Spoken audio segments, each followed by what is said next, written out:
Hey everyone, welcome to the 294th episode of the Internet of Things podcast. This is your host, Stacey Higginbotham, and your co-host, Kevin Toffel. And we have I'm just going to say, a nerdy show? Device-centric show? Who knows? We're going to have a fun show for y'all today. We're going to be talking about Thread because it's so important coming up on Project Chip's, hopefully, certification plans. We're also going to be talking about an update to LoRa, an Amazon competitor that just launched a new device. We've got some Ring doorbell fun, plus it's a statement on the smart home.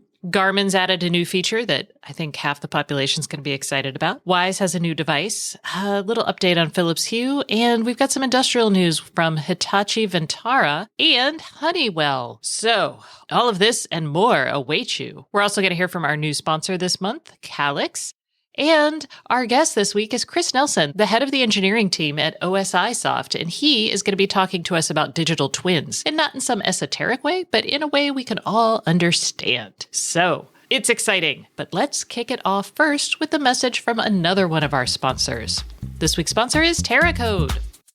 Get your IoT project off the ground and take it to the next level with TerraCode. TerraCode's helped a major medical device manufacturer eliminate downtime by connecting their devices and using AI to figure out when they needed servicing, a week ahead of time with close to 100% accuracy. TerraCode also connected hand sanitizer dispensers to send alerts when they need to be refilled so we all can stay safe and hygienic. You can learn more and get a complimentary audit of your IoT program with tips and strategies to be successful at terracode.com/Stacey on IoT. That's TERA code.com/Stacey on IoT. Yay! All right. Let's see. Let's talk about Thread, shall we, Kevin? We shall. I have a feeling we're going to be talking about it quite a bit in the coming months. Yes. So first up, we first felt that Thread was going to be important. I don't know. I don't know when we thought of. I mean, Thread. So just some history. Thread was actually created way, way back in the day by a consortium of Samsung, Google, and others. We're just going to go with and others for now. It was a lot of people. It was like 2013, maybe 14. This was like Tony Fidel's protocol because Tony Fidel was the original founder of Nest. And he was like, hey, we really need some sort of radio protocol that is IPv6 compatible. That means it'll talk directly to the internet, but is also a mesh and low power. And everyone's like, but what about Zigbee? But what about Z-Wave?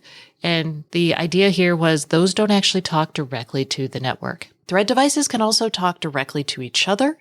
They're purportedly more secure than Z-Wave and Zigbee. And in the intervening years, we've seen much more attention focused on Zigbee. And Zigbee and Thread share the same MAC layer. So this is the same chip. It's 802.15.4. And so that means that if you have a Zigbee radio, you can actually, and enough memory and processing and all of that fun stuff, you can update it to Thread.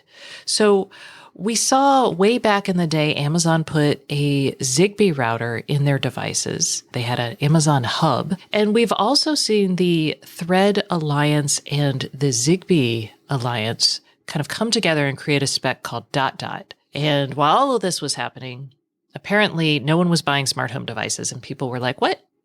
Interoperability is a giant mess. I hate it. So then Amazon, Apple, Google, and I forgot the other one. Who am I missing? Samsung, yes. Sorry, Samsung. All right. They all said, hey, no one's buying this stuff. So we're going to create an application layer because having the radios talk to each other was just not enough. It's still way too complicated. So they said, hey, this new standard, this was last year around this time, we're going to call it for now Project Connected Home over IP. And we're going to be able to use IP-based technologies such as, Zigbee or Bluetooth or Thread. And so what we're seeing happening now is we're supposed to get an update on that standard any day now. Mm-hmm. And we're seeing lots of devices come out that are Thread enabled, most notably the HomePod. Apple has historically been focused on Bluetooth and Wi-Fi. That was in their phones. It's easy. And that was a big deal, I thought, the HomePod having Thread, because it kind of signifies that maybe Project Chip is really going to happen and we're going to see interoperability both at the radio layer and maybe up at the application stack where I know Project Chip is actually trying to work. That was a lot. That was a lot. So the reason we're talking about this now is 1, Apple launched a device. 2, we're seeing more devices coming out with this support. 3, we anticipate in the next couple of, they said it would be before the end of this year. Maybe it'll be at CES. I mean, that feels very reasonable. See a major announcement from the Project Connected Home over IP folks that is going to touch on Thread. And it will work over Thread. It will also work over other standards. But I think Thread is becoming maybe the way this is going to happen. Well, we've been hoping that for a long time. There have even been products that have had Thread support way back in the day that never actually got used. The original Google Wi-Fi, for example. I'm pretty sure that had it. And my Eero routers from, 2 years ago, the second generation Eeros had Thread, and we were all like, ooh, exciting. And then they were never used. Right. And then just this week, Eve, who makes HomeKit-enabled devices, they actually announced support for HomeKit over Thread. And their Eve door sensor and the EU version of the Eve Energy are 2 of the first devices to gain that support. The Eve Aqua and Eve Thermo will get it with a firmware update. So that's, again, another nice bit of expansion. You covered it all really well for anybody who hadn't been paying attention, and it's changed so much over time. So I'm glad you did that. To me, one of the big benefits, and I'm hoping you can tell me if I'm wrong here, I'm hoping I'm not actually, is that with the direct access to the internet, these devices wouldn't need a hub. That's true. Yeah. They can talk to the internet or they can talk to each other. Or right. And ideally, from an Apple, Google, or Amazon standpoint, they'll talk to a digital assistant, a smart speaker maybe. Haha. Mm-hmm. I think this is going to be really exciting. I hope. It's what we need. It's what we need. And I wish it had come about sooner, but I understand why it didn't, because of ever-changing standards and companies wanting to not really work together so much, but now they are. All the ones that I would think matter the most. Yeah. So, and we're going to see Nanoleaf actually has new light bulbs. I know you hate the way they look, but they're coming out now, and they're the weird dihexagonal. Dodecahedron. I don't know how many sides they have, but that's what I'm going to say. Yeah. They're fancy. Yeah. They have Thread support, and Apple is actually keen on this because they're sending me a HomePod to review, they're sending me a HomePod Mini to review, and they're also sending me the Nanoleaf light bulb just to test out the Thread functionality, which, and that's a first. Yeah. And when Amazon sent out their Echo 4, they actually sent out not Thread capable, but Zigbee capable devices, which again, software update, could become Thread enabled. Yep. So, okay. Enough of that. Okay. So that's what we know about Thread. Keep paying attention to it. I feel like Thread is going to be a way forward to future-proof your devices. Let's now move to LoRa. LoRa is a low-power, wide area network. That means you can send small amounts of data really over about a mile. And it is all the hotness right now. The LoRa Alliance just announced an update. And that update, it does a couple things. One, it makes LoRaWAN operation in a bunch of countries in Africa, Senegal, Mali, Guinea, and the Middle East, Syria, and Vanuatu. I was like, I don't know how to say that. Oh, I only know because it was a Survivor place one time on the show. So yes, it now has identified spectrum that will work in those countries that LoRaWAN can work on. The other thing it's done is they have created a new long-range frequency hopping spread spectrum data rate. And that is a new way to burst a lot of data quickly over the network. And it's uplink only. So this is not downloading. This is only for sending a big packet of information. It basically says that you can suddenly boost your power enough to send larger amount of data. When I say larger, I'm not 100% sure how much larger it's going to be because... Yeah, it's still going to be a relative small amount as compared to a file you would transfer over a network or something like that. Yeah, this isn't 5G, y'all. We're talking bits. Yes, probably. We might be talking maybe a megabit. You think? Okay, maybe not. I don't think so. Again, y'all, there's a 94-page document that gives you all of this information, including like, it kind of depends on what spectrum you're running over, how many megahertz you have available to you. And I'm not doing that math for y'all. I'm sorry. She's on page 17 of the 90-page report. I'm like, there's a lot to have it there, but we'll let you can link to it and you can do the math, and only people who are probably like engineering focused will care. But this is good. This will give you like a burst of information. It's also going to tie LoRa into satellite networks or make it more useful for satellite networks, because satellite networks, the way our constellations are for most of our like lower powered ones right now, like the cool CubeSat ones, they go over a certain point for a relatively small amount of time. So you really want to send all that data while you're in connection with the satellite, and then it goes and continues on its merry way and you can't access it. So this will help with that. And the whole point of this is for companies to have alternatives, say, to connecting sensors via Wi-Fi or Bluetooth or cellular. So in a sense, it's kind of what, and we talked about this a couple of weeks ago, Amazon's Sidewalk Labs is trying to do. Yeah, and actually Sidewalk Labs will work over LoRa. Well, they will work with LoRa chips from Semtech, but it won't be LoRaWAN. We're not going to get into that now because we have more to talk about, but it's probably something we should get into eventually. Speaking of Amazon, an Amazon competitor called Josh.ai. This is a company that has made its own voice assistant, and they have focused on the systems integrator market. So the CEDIA guys, as I like to call them. Josh AI is introducing a brand new sized smart speaker, basically, to handle voice requests. It's called the Josh Nano. Yes. So the device is called the Josh Nano, and it's bigger than a $50, says their press release. And if you don't know what a $50 is, that like a Kennedy coin? What does a $50 look like? I would say about at most 2 inches in diameter. So yeah, and it is. It's very unobtrusive. It's going to be wired directly into power over Ethernet, and it's into the wall itself. It's got 4 microphones. It doesn't have a speaker. What's going to happen is it's just going to listen for you, and then it's going to go throughout whatever your sound system is inside the home.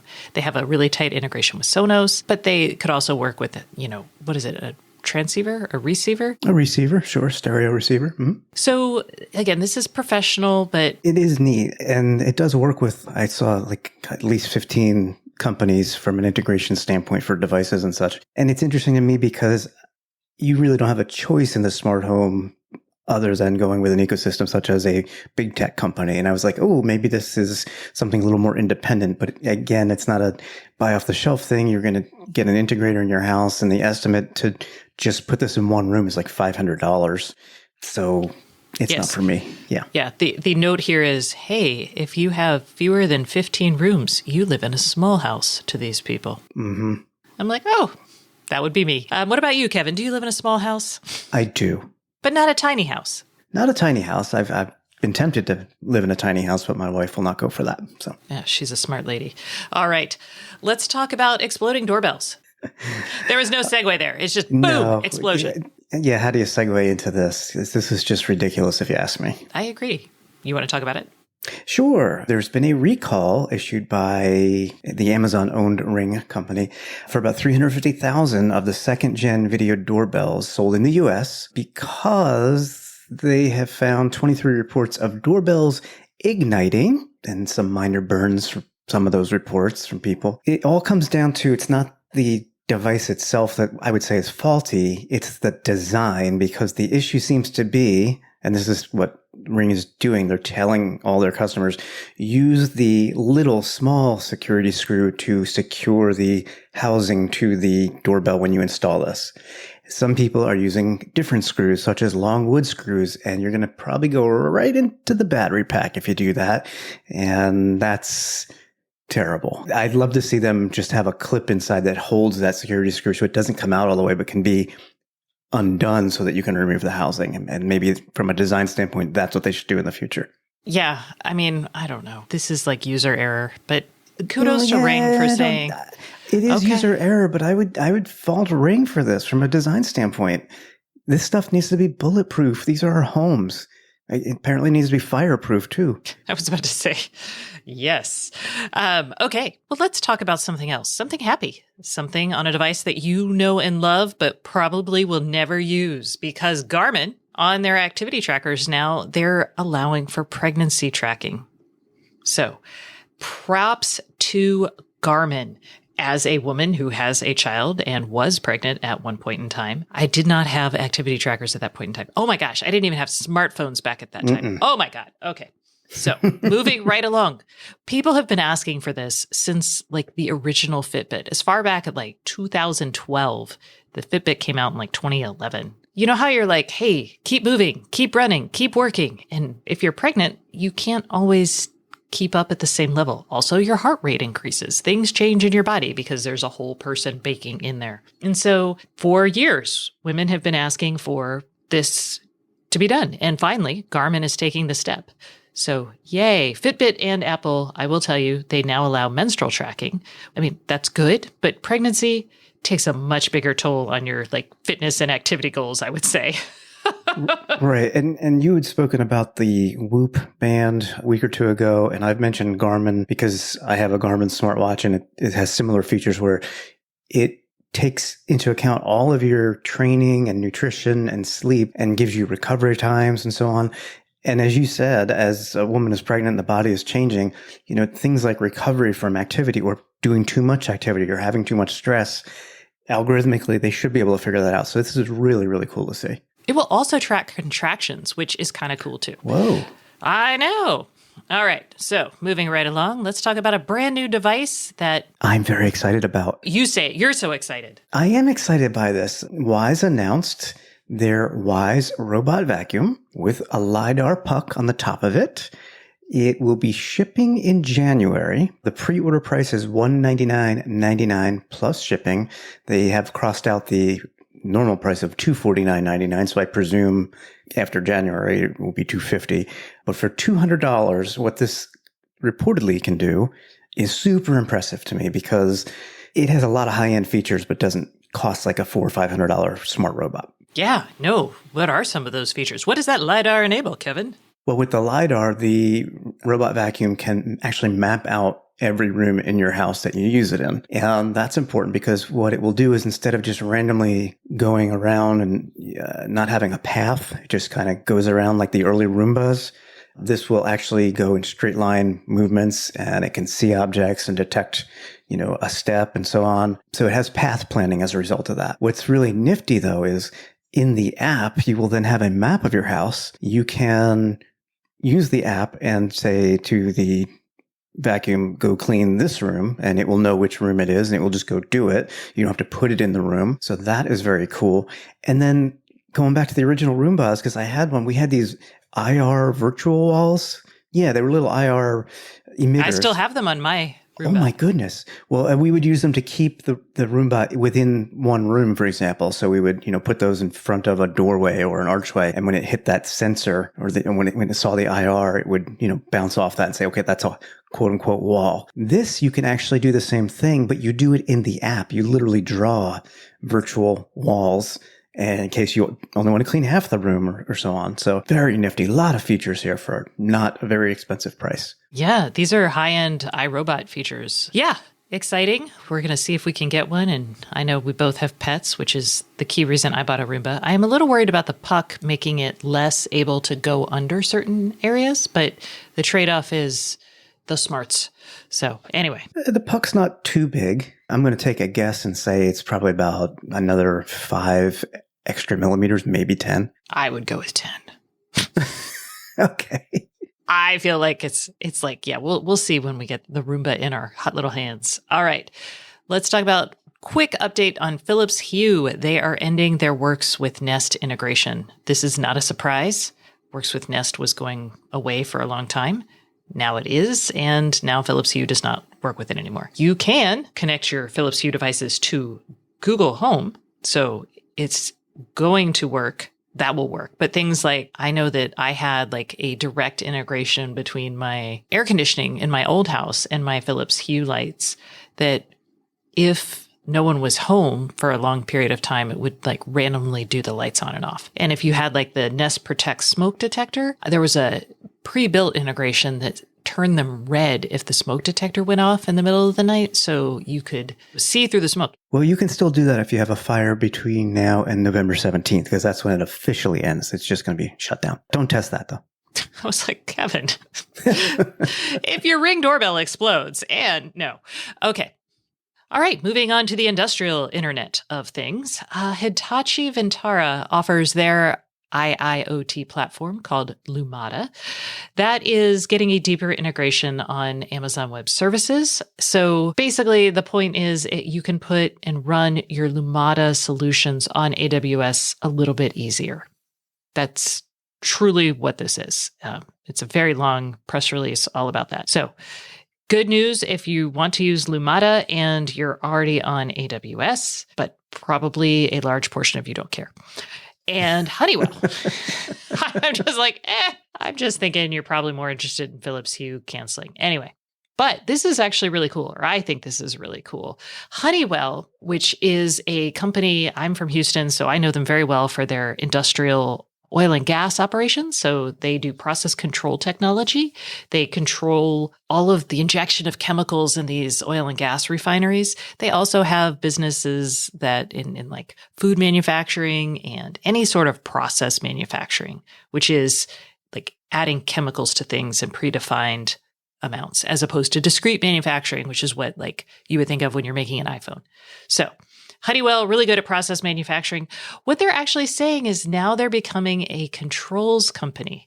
This was an interview on CNBC, and the CEO is saying that don't think of them as an industrial company because they're now working in like buildings and other places to really just control information from sensors in real time. And we've actually seen this because I have written a lot about Honeywell's tie-ups with Salesforce and with Siemens and other companies trying to bring in data from buildings or business processes and use their software to control what happens. And I think it's pretty cool. So I just was like, oh, that's kind of a nice way to think about how the Internet of Things is going to change how businesses work. Because you can measure so many more things and you can do it in real time, your business processes become way more important. You're going to be able to get the data from them and optimize around that.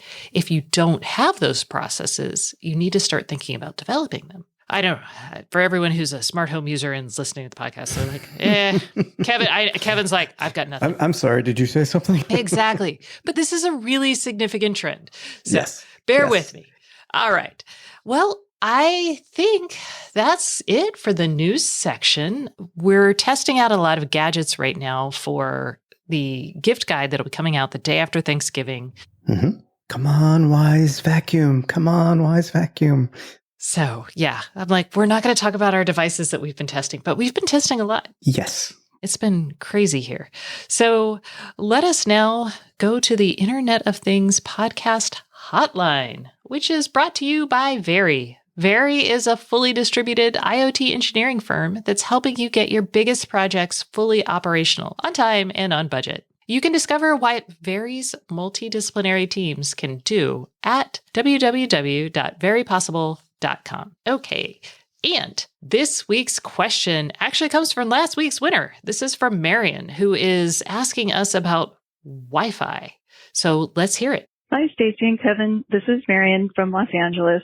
And I have a question about routers and the best router type for managing IoT devices. We're in the market for a new router and are trying to decide if a mesh system is better than a standard router. We're looking at either the new Eero mesh system or the Wirecutter recommended TP-Link Archer AX50, if either that's important. Is there one router type that's better for managing IoT devices? Because we have lots of them. We have Philips Hue lights in a hub, IKEA lights in a hub, Arlo cameras in a hub, and we also have Wyze cameras, Amazon Echo Dots, Google Home Minis, and one of the Google Home, the small screen. The house itself, it's not too big. It's a two-story townhouse, about 3,500 square feet, and we just have standard cable internet, nothing fast or fancy. Any help pointing us in the right direction would be much appreciated. Thanks so much, and love the show. Okay, Marion. 1, you 100% should get a mesh network. Absolutely. Absolutely. That is the easiest thing. And I think you should get a Wi-Fi 6 network or a Wi-Fi 6 capable network, even though there's not a lot of Wi-Fi 6 devices out there yet, because you're probably going to buy this and leave it in for at least, I would say, 3 to 4 years. So hopefully longer. Yeah. The question is then which network? And I would say we'll get to that, but let's talk about the features that we think matter when you're dealing with a bunch of IoT devices. So I think the app experience is super important. And I say this because when you have like 30 odd devices on your network, you really need a way to understand what they're doing and where they're operating. And so I think most Wi-Fi companies are getting much better at the app experience. It also, I think being able to do a guest network is really important. You may not want to stick all of your IoT devices on a guest network, although some people do. But I think it's important because if you have children or people coming and using your Wi-Fi network, you really want to put them on that guest network so they're not messing with, because it's just too important now. You can't be cavalier about who has access to your password. Right. Yeah, you mentioned the guest networks, and just about every recent mesh network provides support for guest networking, which is great. Some of them also have add-on features that are, well, not add-on features, but I'd say advanced features for security and at least notifying you when a new device joins the network. So that way nobody can sneak a weird like IP camera on your network. Exactly. Some of those are included with certain router brands, and some of them come in the form of add-on subscription services. So that's definitely something to consider when you're researching this. And do you have a specific router in mind, Stacey? I was going to offer a couple options. One, I think the Netgear Orbeez are nice. They're super high powered, super amazing, especially for kind of larger homes. 3,500 square feet is, in my mind, kind of a larger home. Not 15 rooms large, not like Josh Nano large. No. So I feel like, one, that's why I think mesh is good. But two, the Orbeez are really good for that. I would do the Wi-Fi 6 capable, but they're really expensive. The others I think are really interesting are the Plume Pods, and they're being integrated in more devices. And they have really nice software. They do come with a subscription fee. So that's something to think of. I use their software because it's integrated into the Samsung SmartThings Wi-Fi mesh networking gear. However, that is not Wi-Fi 6. I probably would not buy that now, even though it does also double as a SmartThings hub. That is true. I don't know if Plume has their Wi-Fi 6 stuff capable out yet. Anyway, moving right along. The Eeros that just came out, the Eeros from Amazon, I have those. I love it. I actually subscribe to their security alerts.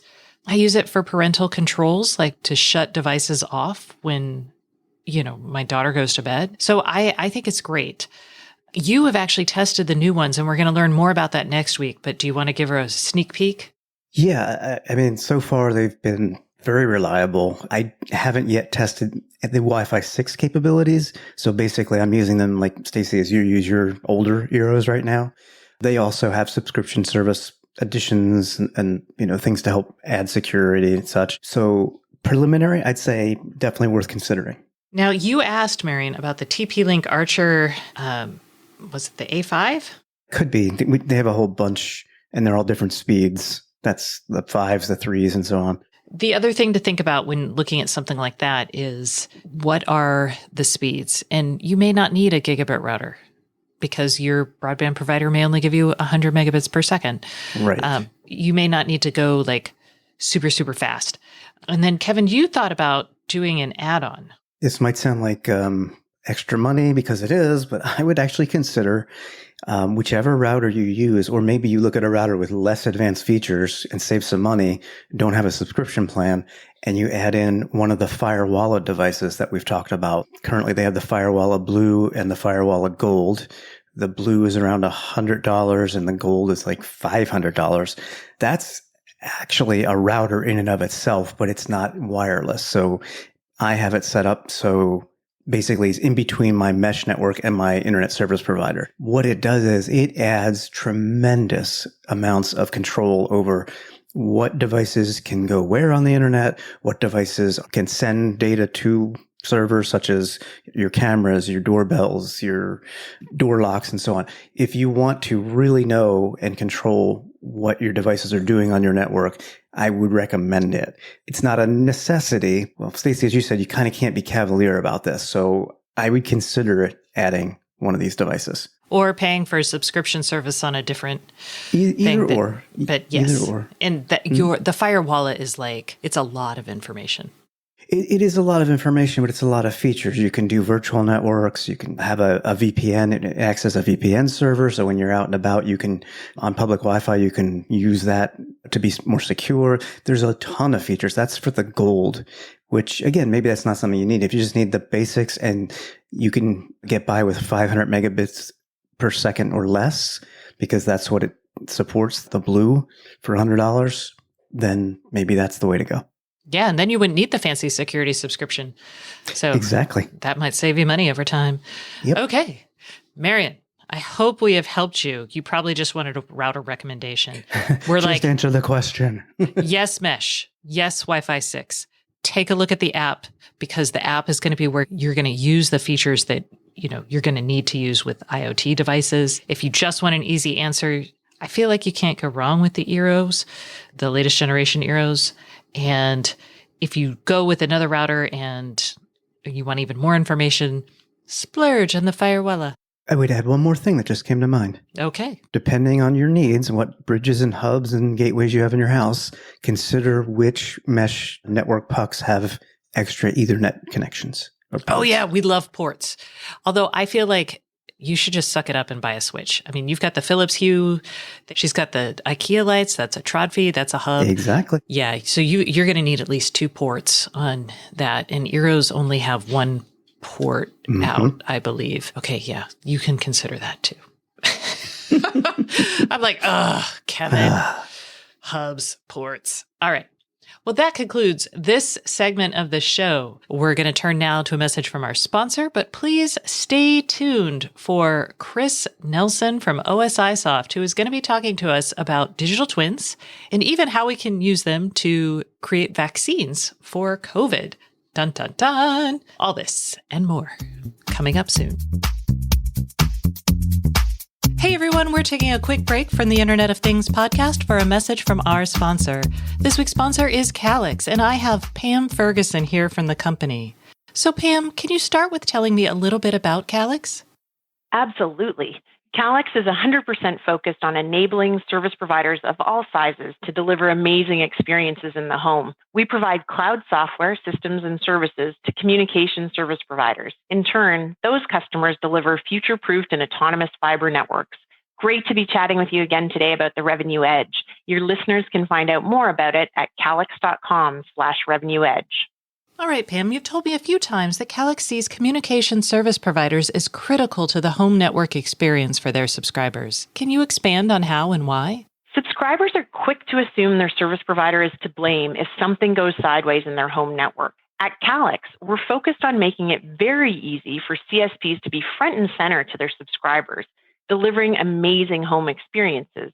These experiences go above and beyond access to Wi-Fi 6 whole home managed Wi-Fi and applications like home network security and parental controls. It's pretty cool to see our customers' success in doing all of this. Take Jade Communications in Colorado or Silver Star in Wyoming. They're really embracing their role and responsibility.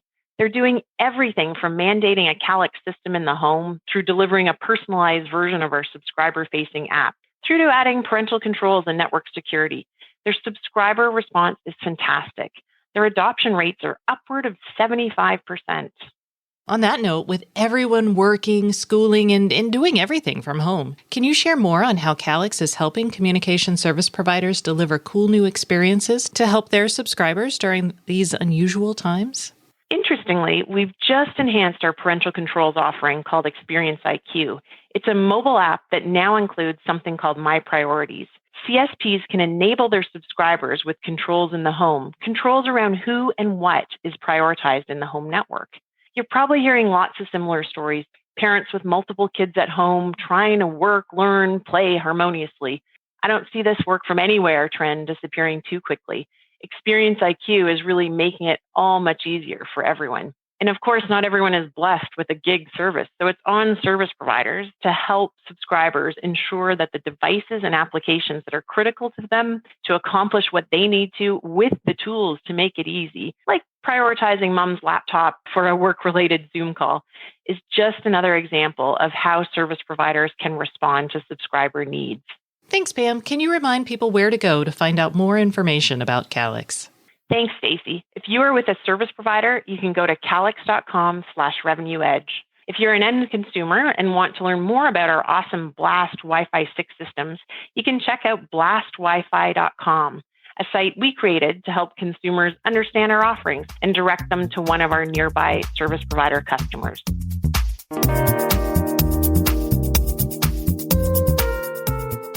Hey everyone, welcome back to the Internet of Things podcast. This is your host, Stacey Higginbotham, and today's guest is Chris Nelson, who is VP of Software Development at OSI Soft. Hi Chris, how are you doing today? Very good, Stacey. Glad to be on the show. Man, I am excited because we're going to be talking about digital twins. And this is a topic that we throw this word around all the time, or these words rather, not one. And a lot of people mean different things when they talk about digital twins. So I'd love for you to start by just kind of orienting us. How do you think about digital twins? And I would even say, let's go back a little. Let's give us a little history on where we've come in terms of digital twins. Sure. I'd love to start because I think while digital twin is a new word or a new way of thinking about it, we've been doing things very similar. And I think the point is we can point out the difference there. And a lot of people have been actually capturing digital data from physical assets and kind of representing those physical assets to monitor how well those physical assets are doing, how they are behaving, and in general, doing things like that. And I think with the rise of a lot of modern technology, most likely the rise in processing powers and GPUs, we could do a lot more analytics and we can process a lot more digital data. And that is basically given the rise to the modern digital twin, where you can really inspect the mechanical makeup of that physical asset. You can encode that in a digital way, and then you can start to do process simulations or simulations on that physical equipment. And really, it's the what-if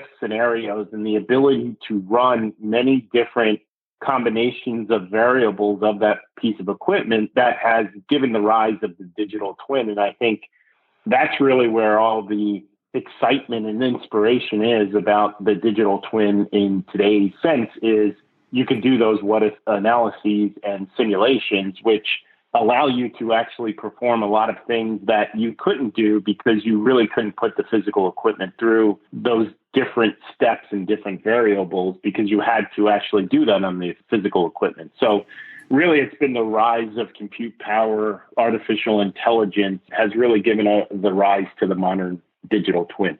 So the idea here is that it's not just a model of where something is at this point in time, because that's a lot of people think like, hey, I've got a digital twin of a building. It will know where people are at that point in time. I guess the next important aspect of it, or the other important aspect of it, is that you can run simulations against that model of where something is at any given point in time. Yes?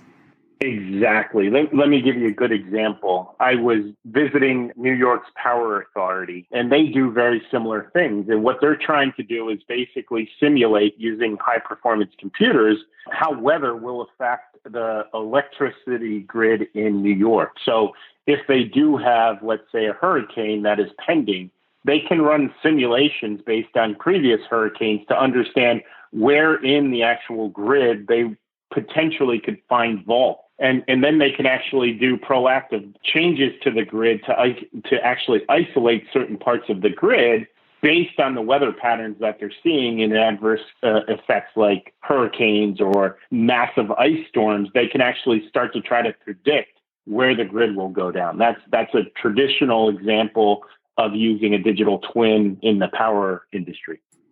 Now, just to make this a little bit more complicated, because there are sensors, like it's not enough to build a model once, it's got to continuously update. So in that envisioning for the New York Power Authority, they have sensors throughout the boroughs that are giving real-time data back to the authority, yes? Exactly. And I think you just hit on where the Internet of Things is critically important to the operationalizing of the digital twin. So you can create that initial model, and you also have to measure the certain things that you need to measure to actually do the simulation. So with the Internet of Things, you can now deploy another set of sensors to give you information around the actual makeup of the grid, and also get you information that you need to power your simulation. So part of the whole problem of digital twins is if you have an incomplete digital twin, your simulations are only so accurate or only so powerful. And now if you find that you have, let's say, a dark spot, so you're not collecting information from, let's say, a sub-metering system or a transformer, you can actually go and quickly deploy Internet of Things devices there. You can use broadband or 5G to get that back into New York Power Authority's digital center so that that information can be used in the simulation. So absolutely, you need to deploy sensors, and most likely these are not control-based sensors. They're sensors to actually help you understand the changing dynamics of whatever you're trying to model with a digital twin. So that way your simulations stay in real time and accurate with what has actually been deployed. Got it. Okay, and now here's where we start getting things that are a little bit more fun. So right now, a lot of hype, Microsoft, GE, you guys, everybody's talking about digital twins. And I feel like there are kind of three things to think about here.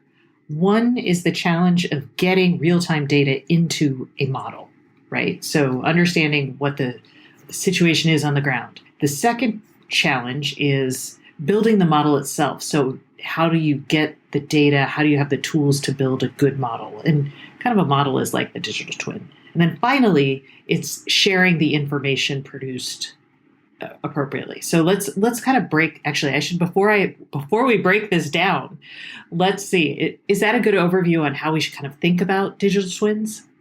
I really do think it is, Stacy. So, and again, going back to the intro, I think what people have mostly been focused on and industry has been focused on is the first thing that you said is getting that real-time information. And I think, as technology has increased and where we are today, that is table stakes. Everybody understands how to get that real-time information out. And again, like advancements in the Internet of Things and things of that nature, we're getting more and more ability to collect that data.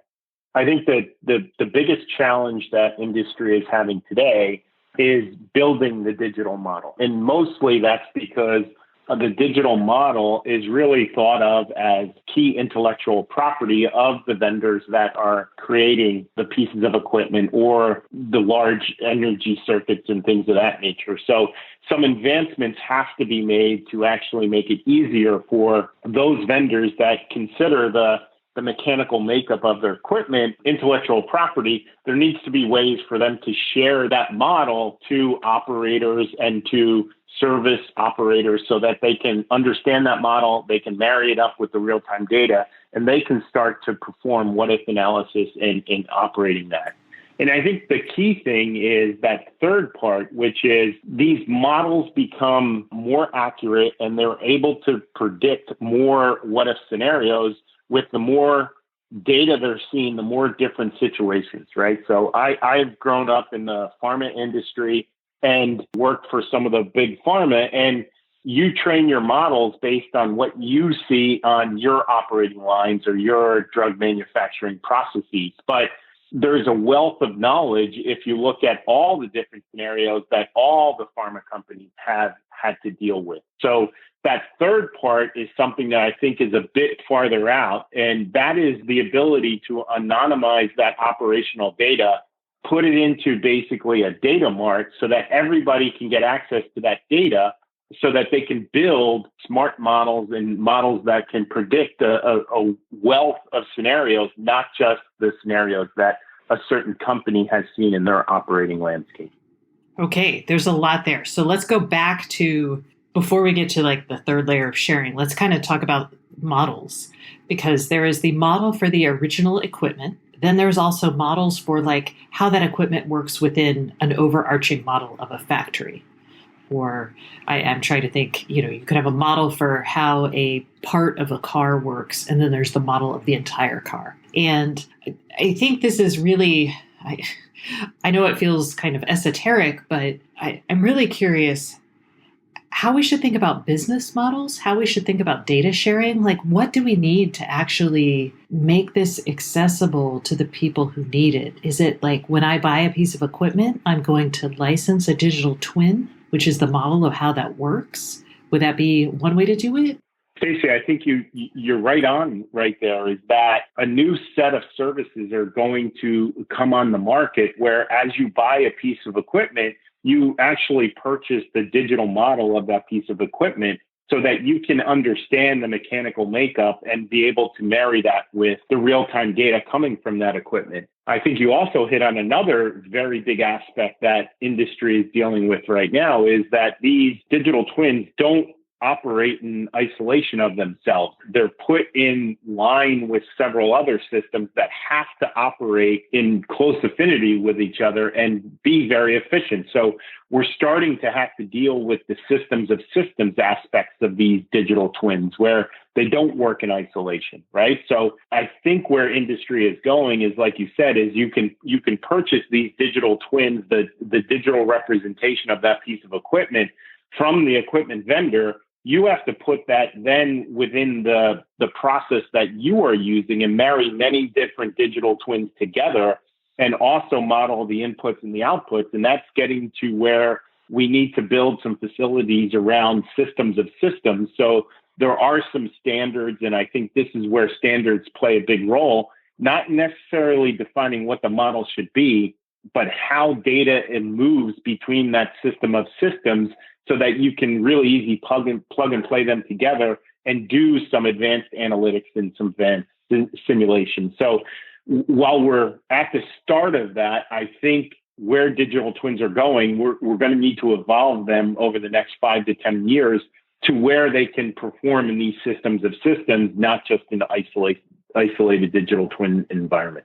Okay. And we're not there. I know we feel like we talk about it all the time, but we're not there today, right? We're still pretty much individual machines or entities as opposed to Correct. Systems. Okay.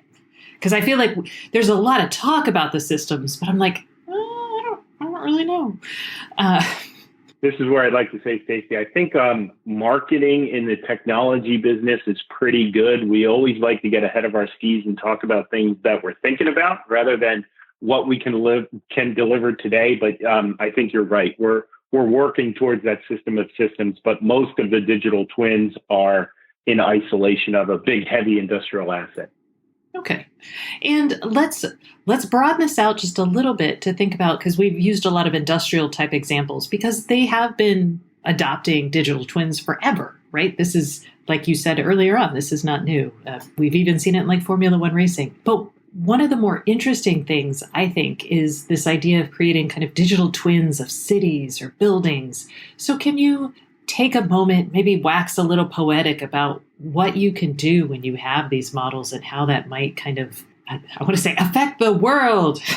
Yeah, I may have previously have shared this, but my background in industry is in the pharmaceutical industry. And I'm quite impressed with where digital twins are going from the pharmaceutical industry. It really starts with understanding how you can take a small chemical or biological process and scale it up for large-scale manufacturing. I used to work with a company out of California that was called BioG that's been purchased by Emerson, and they had technology that allowed you to take a process and basically run math simulation on that to really vary the inputs and the outputs to see how that process would evolve over many different circumstances. So this was, to me, the start of applying a digital twin type of pattern to a pharmaceutical process. So it started at the process, and I think now it's growing into drug discovery and biological discovery, where they can take certain genetic markers that have been identified in genetic kits like 23andMe and Ancestry.com you can understand the genetic profile and the genetic markers that indicate certain therapeutic issues with that DNA, you can then start to simulate chemical compounds and biological compounds to see how well they actually address those DNA markers. So we can actually see the digital twin pattern moving into actually drug discovery, biological discovery, actually process discovery in drugs. And you can see that we're able to actually develop these therapies a lot quicker than we were in the past. Now, I don't have direct knowledge of what is going on with a lot of the COVID trials, but it leads me to believe that the therapeutic process that Moderna is using with messenger RNA is using that digital twin pattern with a lot of heavy simulations to see what is the particular right makeup of the messenger RNA that can really produce the immune response that can attack COVID. We know this is happening. I don't have any specifics about it, but digital twin technology is actually really on the forefront of helping us find a vaccine for COVID, which will actually impact the world because we'll be able to go out again and talk to each other, which everybody's looking forward to. So I really believe this digital twin pattern and simulations is really going to impact the pharmaceutical industry and really specifically on vaccine development. Okay. Yeah, no, that would be, I think we're all eager for a vaccine. So the idea here is that the bio industry has experience using digital twins, so creating the simulations in their factory processes. And then they've taken that and tried to apply similar understandings about simulations to drug discovery, which is helping them test out different mixes faster. Absolutely. Before you had to actually develop that chemical, actually create that chemical and then test it. A lot of those things now you can actually, with the digital twin of, again, these genetic markers and where they are with the composition of the material, they can do this all through simulations and get a level of confidence that that particular component is going to attack that genetic marker. Once you get to that confidence, that's when you move it into a particular stage of development that wasn't previously able to be done without actually creating that molecule. So this ability to simulate a lot of these compounds and see how well they address these genetic markers is really at the tipping point of the pharmaceutical industry. Now, some of this is just simulation, it sounds like. And because we're the IoT podcast, we really focus on, the IoT side of things. So where does adding sensors, maybe not in the vaccine example, but it maybe in other examples, we're adding sensors to get kind of the real-time information or the on-the-ground information. Where does that become relevant for digital twins?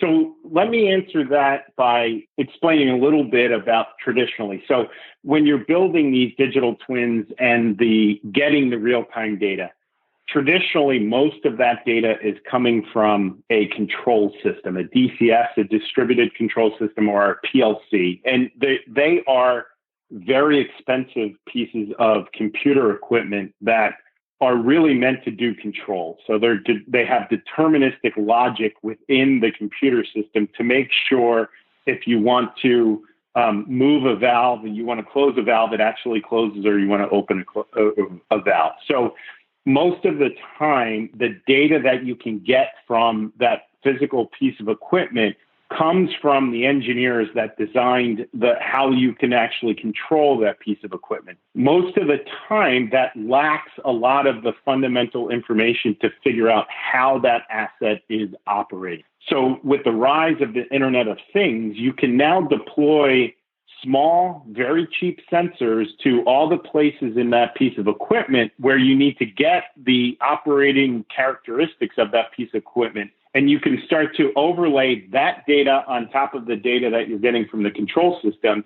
And that really what rounds out the picture of the digital twin. The base summary here is that control system doesn't have all the information in it for you to be able to really model that digital twin. So you have to overlay a lot more information, and that's where the Internet of Things comes in, is you can actually deploy very cheap sensors to get that information and give you a complete view of how that asset is operating.